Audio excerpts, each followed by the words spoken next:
Hi, everybody. Thanks for joining us today. Reggie Bibb joins us. He hits one of the most famous shots in Bison basketball history back in the 2007 GSC tournament. We're going to talk about that coming up in a little bit. But Reggie, first, just thanks for joining us today and having a chance to catch up with you. Tell us what you're doing right now with your life. Well, thanks for having me on. Right now, I'm working in Wiley ISD. It's a town just northeast of Dallas.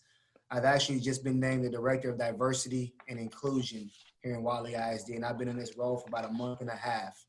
So I'm just working in education. I've been in education ever since I left Harding, in coaching and teaching and now in administrative work.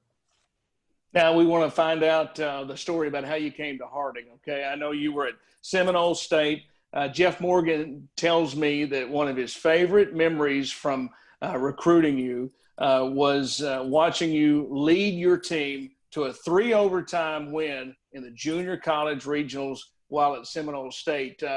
Talk about that game, what you remember from that before you got to Harding, and then the recruiting process with Coach Morgan to come to Harding. Yes, sir. That game was a very special and important game for us. Just a little bit, excuse me, just a little bit about the junior college basketball world. You know, once your season is over with, you get to go on spring break. And so the only way you don't get to go to spring break is if you win your conference tournament and you go to the national tournament. So being 19, 20-year-old guys, a lot of our team wanted to have a good first game in front of the college coaches and then enjoy the spring break. But a few of us were like, man, this is what we're here for. We're here to win. We're here to try to make it to the national tournament. So we put everything we had into that game. I remember we beat Eastern Oklahoma State College. And we had never beaten Eastern Oklahoma State College. We played them twice my freshman year. We played them in the summertime at a showcase. And we played them twice my sophomore year. So we were 0-5 against that team. It was a really good and talented team, but we were clicking on all cylinders. We had a really good group of guys who had been together for a while, and so we were able to pull it out in triple overtime. And I have one of my pictures that I have is winning that game, and Coach Morgan's in the stands. So it was a very special moment for me. Yeah, Jeff Morgan loves to go back and talk about recruiting you. And I've got some quotes I want to read from Coach Morgan toward the end of our interview today and how highly he thinks of you. What about your first year when you came to Harding? What was it about Harding that made you want to be a Bison? Your sophomore year was a very good season. Yeah, so junior year, I beg your pardon. Yes, sir. What made me wanted to be a Bison was first of all, the basketball environment. When he would show me videos and pictures of the environment, I was like, man, that's something I want to be a part of. I think that was really cool. And then just the culture of Harding. I've always grown up going to church. And so I thought that was a very important part of the last 2 years of my school, just to help me stay focused and become the man that I wanted to be. And then academically, I was able to hear good things about academically as well. And then the last piece was just meeting Coach Morgan and meeting some of the guys and realizing the team that I played with in junior college, it was a special group because we were a family. And I wanted to make sure that the next group that I went to and played with was a family as well. And so it just hit everything that I wanted on my list. It hit from the basketball standpoint, from the team and the campus and the culture and the academic piece. It was just the right fit for me. And the Rhodes Field House then, now the Rhodes Field House, the atmosphere. I mean, talk about coming from junior college and then having the opportunity to play in that environment that I know was a raucous environment back in those days for sure. Oh, man, there's nothing like it. I mean, I try to explain to people what I played in, and I can't explain it because even at the Division I level, most teams don't get the experience that we had. I remember the president coming down when we would play Henderson State and UCA, and he'd be down there with the guys with the faces painted and jumping up and down to start the game. I mean, it was just magical. Of course, whenever somebody would foul out, they'd left them to the sideline, and they still do. Oh man, it was just a fun time to play basketball. One of the funnest times I've ever had playing basketball. In the Gulf South Conference, just talking about playing in the Gulf South Conference because that was quite a basketball league at that time. It was loaded. It was loaded. I remember my first year was Central Arkansas's last year. And Henderson State was always really good. Christian Brothers was loaded. mean, everybody we played against had really, really good players. So every night, and then when we go to the other side of the Gulf South and go out to North Alabama and Valdosta and all those schools, man, it was just a really, really good competitive league. Yeah, and your senior season then, after your first year at Harding, I want you to talk about some of your favorite road trips, not only your senior season but also your junior season. But I know that junior year you went to Hawaii, and I've been on a couple of basketball trips out to Hawaii. Those are special times. Oh man, you can't. That was my first and only time I've been gone to Hawaii, and it was just so much fun. I remember we rented the scooters, and we would I remember driving them around the island, and that was our goal, is to see if we could get it all the way around the island. We stopped from beach to beach to beach, and was just having a great time. And I'll tell you this, if it wasn't for my guy Cole Key, so I played with Cole Key back in the day, and I couldn't do an interview without shouting him out. But if it wasn't for him, I don't know if I would have survived one of those beach trips, because the waves were just super big, and I'm not the best swimmer. And so I remember getting pushed further and further out. I'm yelling at Cole, save me, help me, help me. If you know Cole just, Reggie, stand up. And I'm not the tallest guy, so I couldn't just stand up in the water. And I remember seeing Cole walk past me, and I grabbed onto Cole's shoulder, and he took me into the beach. But man, that was so much fun. We did a luau that week, and it was just a really, really cool, great experience. Well, what about your teammates? You mentioned Cole. Do you have a chance to stay in touch with any of your teammates from those years? Yeah, I reach Cole and I talk a few times a year. Patrick Andropont was my roommate, and so I'm still in contact with him on Facebook. I keep up with him and his wife. He's got a beautiful daughter who's about the same age as my daughter. So we don't get to see each other as often, but we keep up with each other on Facebook. Brandon Sims, I see Stephen Barnett on Facebook a lot. Matt Hall, I mean, all those guys, man, I try to keep up with them on Facebook. And so we might not talk, regularly on the phone, but I'm always keeping up with those guys and just trying to stay in touch with them and see how their families. It's fun watching their families grow up. Now, how was your role? I mean, just kind of go back and look at that and talk about it. Point guard for the Bisons during that time, and you mentioned some of those guys that we still see in the record books, and we still talk about some of the really good players that you played with during that time. And you were the point guard on those teams, had 108 assists in your first year at Harding, and then going into your senior season. How difficult was that role, and how rewarding was that role? Oh, it was easy. Get the ball to Matt Hall and get out of the way. Him and Lonnie. I mean, they made me look better than what I really was. My job was to bring the ball down the court, and not even just them. I mean, a guy like Brandon Sims and like I said, Patrick Andropont on the wings, and you got Lonnie on the wing, and you got Matt Hall setting screens for you. It's just pick your poison. So my job was just to take care of the ball and play good defense and get the ball to the hot hand. So it was a lot of fun, man. It was a great time to play basketball because I played with some of the best guys that I've ever played with on those teams. Now, your senior season, working your way into the Gulf South Conference tournament, we're going to talk about that winning shot coming up here in just a few moments. But, it was really difficult to qualify for that tournament. There were so many very good basketball teams in that league. Your senior season, the last 2 weeks of the season, you won 2 big games on the road. And if you would, tell me what you remember from these 2 games. Henderson State, that was a big, huge rivalry. At that time, Harding and Henderson State, the basketball rivalry, won that game 58-55. That was down in Arkadelphia, and then down at Southern Arkansas, won 64-61 to put yourself in position to go to that tournament. What do you remember from those 2 games? Yeah, I remember the Southern Arkansas game. There were a couple guys. So I'm from Mesquite, Texas originally, and there were a couple guys from Mesquite. They played football at Southern Arkansas, and we were just talking about that game a couple weeks ago. So I remember that being a big game. I remember it being a really good environment at that game. I remember just playing well that game. But that Henderson State game really, really stood out because it was just a fight, and we knew it was going to be a fight going into it because that team had been the team to beat since I've been at Harding. And I remember just the last few minutes of that stretch just being tired and worn out. I remember there was a point where it was like a minute and a half left, and I'm on the court with Cole Key and Brandon Sims, and I'm like, guys, look, we're seniors. Like, this is it for us. Like, we got to give it everything we have. And I remember getting a shot. It had to have been like 5 seconds left. And I catch the ball right outside the block, I believe. And I go up thinking I'm going to hit a game winner. And the 6'10" guy comes and blocks my shot out of bounds and yells. And then we set up a play for Matt Hall. He's the person who probably should have been taking the shot anyways. setting up a last-second shot for him, and he hits it and to give us the lead, if I remember correctly. Yeah, and then came back home, lost on senior night. Sorry to bring that up, but Christian Brothers, that was the final regular season game. But you had won 2 really close games before that Christian Brothers game to set up the Valdosta State game. That we all know what happened in that game. But how important were those 2 road victories to get over the hump and win those games before you were about to play such a monumental game like Valdosta State? What did that mean to the team, you think, experience-wise, and to know that, hey, we've been in this situation just a week or so ago?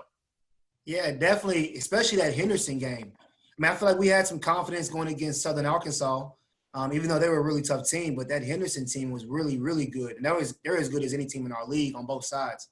So being able to beat them at their place, man, gave us the confidence that we needed to go in and play against really anybody. And so that was a huge game. I remember playing against Christian Brothers in that last game, and I feel like I had a pretty decent game where I shot the ball pretty well to make some plays down the stretch. I remember I had one shot, man. I didn't get my feet squared up, and I missed a 3 that I feel like if I could have hit that shot, that could have changed the game for us on that one. But just beating Henderson State and Southern Arkansas the week before really gave us the momentum that we needed and the confidence that we needed going into the conference tournament. Was that senior night memorable for you, even though it was a loss, though? Because I know the atmosphere there at the Rhodes Field House, and knowing it was your final game there. Oh, man, it was amazing. It's always good when you feel like you go off in your last game at your home court. You feel like you played well. And I feel like I played pretty well that last game. I feel like I shot it pretty well, made a couple shots, made a couple good passes that game. And then, man, just the fan support that I always receive there is something that I'll never forget. And I just remember feeling the love from the crowd even after the loss, man. It was a really special feeling. I still have one of those pictures hanging up in my parents' house at home of me with them on the court with my plaque. So very special moment. Now I want to set up this final shot, the Valdosta State game, opening round of the Gulf South Conference tournament at the DeSoto County Civic Center, March 2nd, 2007. And a lot of things had to go right. Before you talk about it, we're going to break it down. And just to go through it, you had to miss a free throw intentionally. It goes out of bounds off of Valdosta State. Harding keeps possession. Scott Good tells me there was 1.7 seconds left on the clock. Trent Morgan getting ready to inbound the basketball. Matt Hall's covered up. He's just outside the lane. And Reggie Bibb pops free right in front of the Harding bench. It's a fadeaway 3 at the horn, and the bench erupts. Everybody comes on the floor, and it's over right there at the horn. And there were Bison students there right behind the bench celebrating Bison victory in the Gulf South Conference tournament. Go back and let's break it down. First, you had to miss the free throw intentionally, and I noticed when you go back and watch the clip, boy, when the official gave you the basketball, you let it fly. How hard is that situation to be in, knowing I've got to miss this? Man, so the crazy thing about that is like a week or two before that, we were watching Texas A&M play, I think Texas, and AC Law was a point guard at the time, and he was in the same situation. He had to make a free throw, miss a free throw just to give themselves a chance. I remember Jamal Green was one of our assistant coaches, our GA at the time, and we were watching the game together. And I was like, man, he really played that situation very smart in the fact that as soon as he got the ball, he immediately hit it off the rim. It's like, if I'm ever in that situation, that's what I'm going to do. And not to think that a week later I would be in that situation. So, yeah, that was just my thought process. And I remember Patrick, he was there watching the game with us as well. So I felt like he kind of knew what I was going to do anyways, and he did a really good job of getting there quick and getting a deflection. So my thought process was, as soon as I get the ball from the referee, hit it off the front of the rim as quick as I can, and hopeful that Patrick knew what was going on and Valdosta didn't. And it worked out for us where we were able to get the ball back. And then kind of set up the play, because obviously you didn't have a timeout. There was no chance to go back to the huddle after the ball goes out of bounds. It's on the baseline. It's bam, just like that. Trent Morgan is inbounding the basketball, and you pop free. Just what do you remember from that as far as to get open, because that was such an important part of the play. Obviously, hitting the shot was the thing that we all remember, but you had to get open, and you were able to pop free. I just remember telling myself, of course, Matt Hall needs to get the ball. But if he's not able to get open, somebody has to get the ball. And going back to when I was a little kid, man, my dad always said, don't be afraid to take a shot. And so I just wanted to make sure I did my part and say if for whatever reason we can't get All-American open, then at least I can get open and help us get a shot off. And so I saw Matt kind of moving. I saw my defender kind of look his eye towards Matt. So I just took off to the corner, making sure I stayed out of his way. I didn't want to break up his opportunity to score. But as soon as Trent found me, it's like, all right, got to let it fly. And it went in. How rewarding was that for you, being a senior in that position to hit the game-winning shot at the GSC tournament? Again, we saw the video of the fans also there in the background. The students were there as well. That had to be a tremendous locker room, and I would imagine a pretty nice dinner after that game was over. Oh, man, it was nice. I mean, it's just the culmination of your life's work. You know, I mean, I played basketball for forever. I can't remember a time where I didn't play basketball. And, you know, my dad was my first coach, and my mom going to every game, and my brother being at every game, and all the hours that you put into it. And, you know, I'm not going to play professionally, so this is it for me. And so it was just a culmination of just my life's work going into that shot, and it went in, and it was just like, man, it was just such a good, fulfilling feeling. And then doing it with people that you really care about, and doing it in front of fans that you really care about that have supported me for the last 2 years. It was just such a special moment. And it's just something that just has been able to live on forever. So I've been able to relive that moment. And it's actually connected me with even more people. So it's just such a special just moment in my life.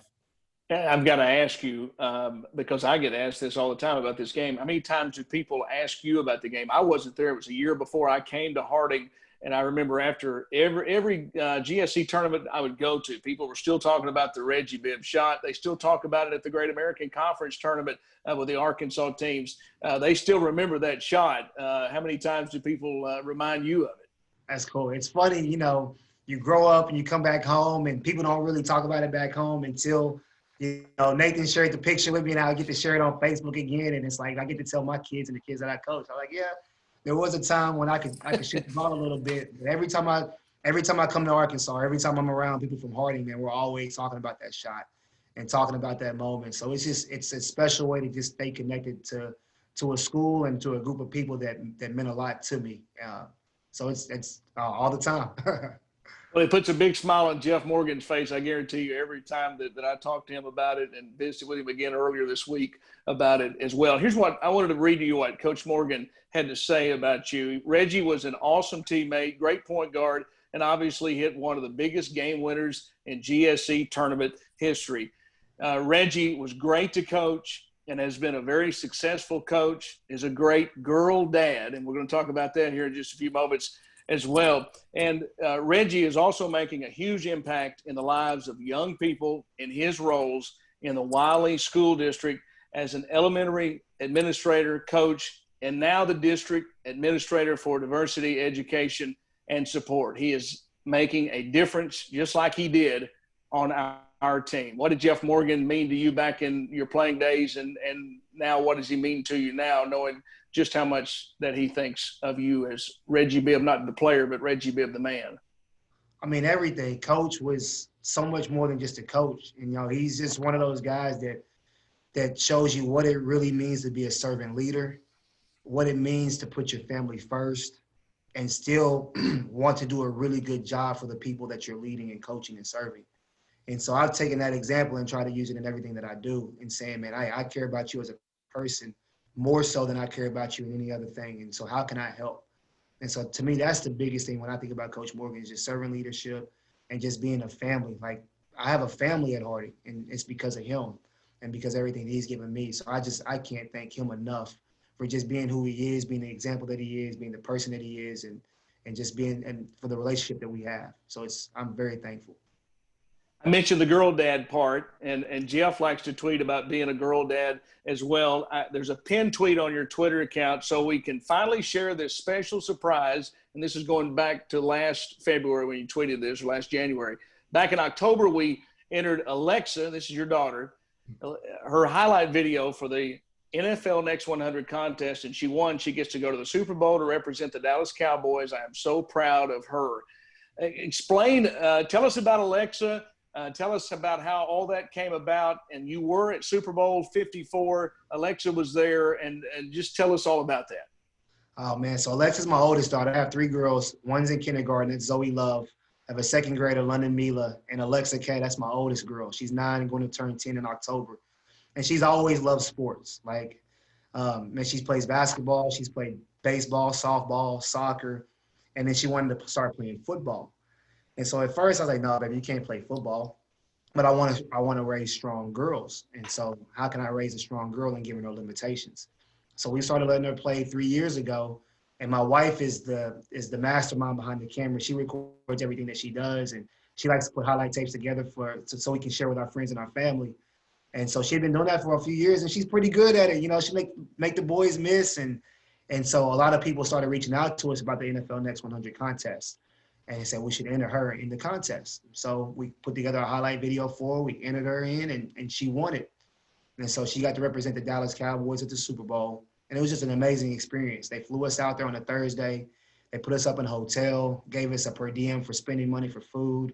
And she got to run onto the football field at the start of the game and be a part of an NFL 100 commercial.